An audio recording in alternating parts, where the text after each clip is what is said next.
एक बार दो दोस्त राहुल और राघव एक बरगद के पेड़ के नीचे बैठे इस बात को लेकर बहस कर रहे थे कि आज से 5 साल के बाद अमीर कौन बनेगा। दोनों में बहस इसलिए भी थी कि दोनों की आइडियोलॉजी और माइंडसेट बिल्कुल विपरीत दिशा में था।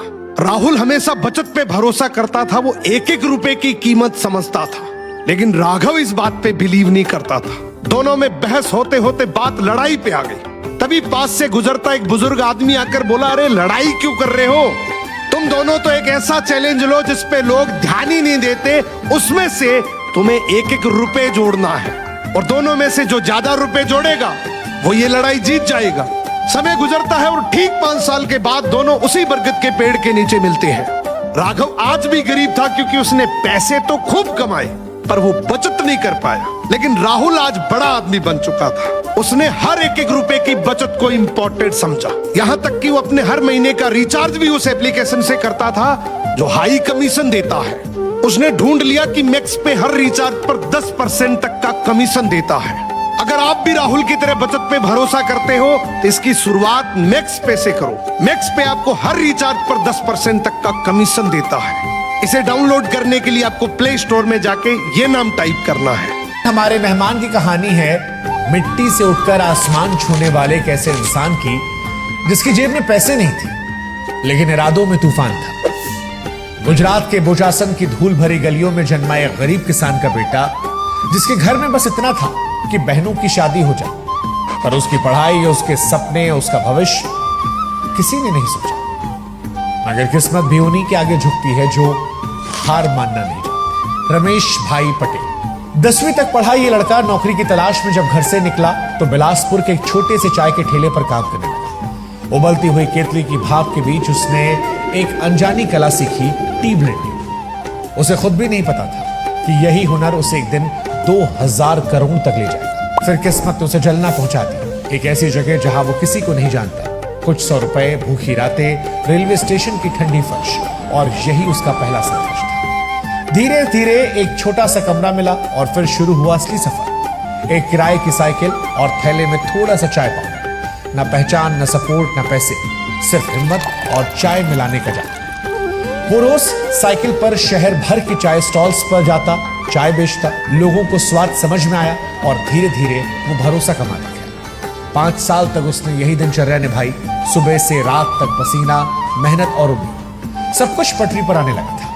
फिर एक रोज अचानक एक आग ने उसे गोदाम को निगल लिया। लाखों का माल जल गया। लोग बोले अब खत्म हो गया, अब ये लड़का खड़ा नहीं हो पाएगा। लेकिन वो आग माल को जला सकती थी, उसके हौसलों की नहीं। भाई श्री ने फिर से शून्य से शुरुआत की। वही ईमानदारी, वही लगन और वही सीख। गिरकर उठना जीत है। धीरे धीरे वो छोटा सा चाय का व्यापार विक्रम टी बन गया। आज एक सम्मानित और देश भर में पहचाना जाने वाला ब्रांड। और वो गरीब किसान का बेटा आज भाईश्री ग्रुप का चेयरमैन है। T education, financial advisory, real estate और आईपीजी जैसे बिजनेस में फैला हुआ 2000 करोड़ का साम्राज्य।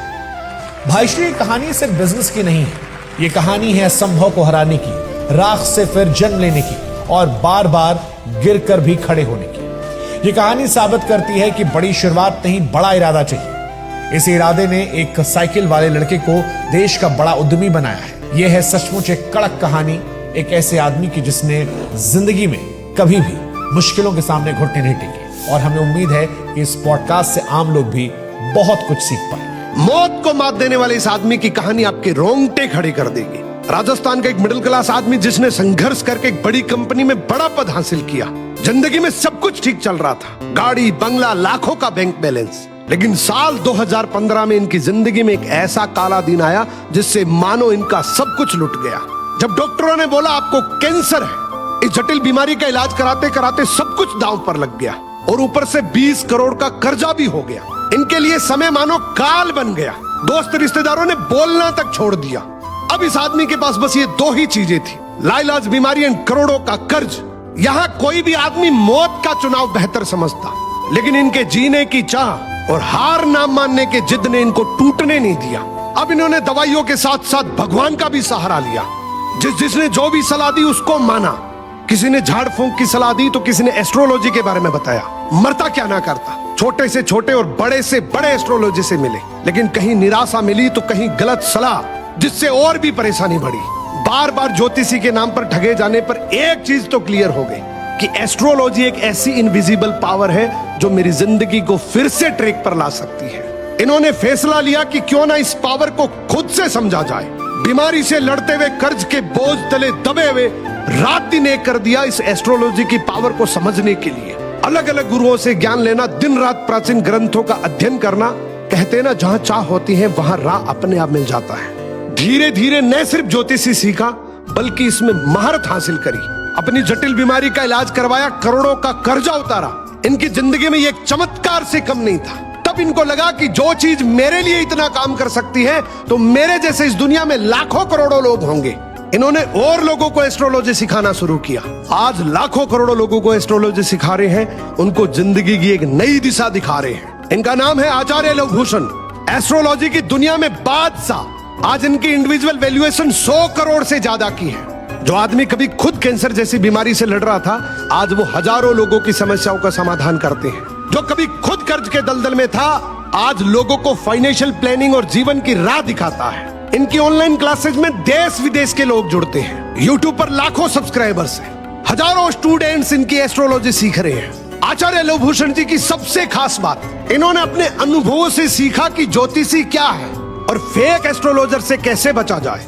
जो व्यक्ति ज्योतिषी के नाम पर बार बार ठगा गया था, आज वही व्यक्ति हजारों लोगों को सही ज्योतिषी सिखा रहे हैं। अगर आप भी किसी मुश्किल के दौर से गुजर रहे हैं तो याद रखिए, आचार्य लवभूषण जी की तरह आप भी अपनी जिंदगी बदल सकते हैं। अगर आप भी अपनी जिंदगी को बदलना चाहते हैं तो कमेंट में यस टाइप करें।